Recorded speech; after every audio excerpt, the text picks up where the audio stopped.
Hello hello আসসালামু আলাইকুম বন্ধুরা। আপনারা যারা খুবই টেনশনে ছিলেন যে 12 তারিখ নির্বাচনের পরে আমরা 14 তারিখে ভালোবাসা দিবস পালন করতে পারবো কিনা। সো আপনাদের সেই টেনশনের অবসানটা আপনারা নিজেরাই করে ফেলেছেন।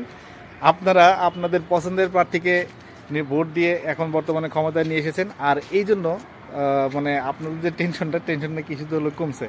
এখন আর ভালোবাসা দিবসে আপনাদের কেউ আটকাতে পারবে না। আপনারা যদি মনে করে থাকেন যে এরকম, তাহলে বিষয়টা কিন্তু ঠিক না।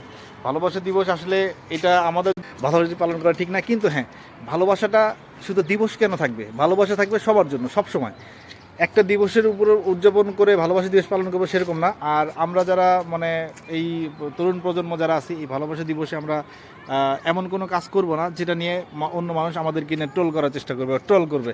সো ভালোবাসা দিবসের অগ্রিম শুভেচ্ছা সবার জন্য থাকবে। পয়লা ফাল্গুনের অগ্রিম শুভেচ্ছা যেরকম সবার জন্যই থাকবে, সেরকম আপনারা আপনাদের শালীনতা বজায় রেখে আপনারা ঘুরবেন ফিরবেন, কোনো সমস্যা নাই। কিন্তু কিন্তু ভালোবাসা দিবস এটা মনে রাখবেন, ভালোবাসা দিবস শুধু গার্লফ্রেন্ড বয়ফ্রেন্ডদের জন্য না। আমরা যারা কন্টেন্ট ক্রিয়েটর আছি, আপনারা যারা কন্টেন্ট ক্রিয়েটর আছেন, যারা ভিডিওগুলো দেখেন, আমার এই ফেসবুকের যত বন্ধু আছে বা যত ফ্রেন্ডস আছে, সবার জন্য আমার ভালোবাসা থাকবে একদম অবিরাম। আর এই ভালোবাসা শুধু আপনাদের শুধু বয়ফ্রেন্ড গার্লফ্রেন্ডের মধ্যে সীমাবদ্ধ নাই, সারা পৃথিবীতে সবার জন্য ভালোবাসা দিয়ে রাখবো ইনশাল্লাহ। যারা আমাদেরকে সাপোর্ট করবেন, আমাদেরকে ভালোবাসবেন, সারা জীবন আমরা তাদেরকে ভালোবেসে যাব।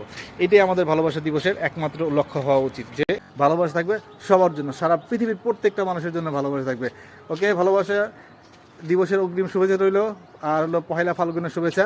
অনেক ভালো থাকবেন, সুস্থ থাকবেন, আল্লাহ হাফেজ।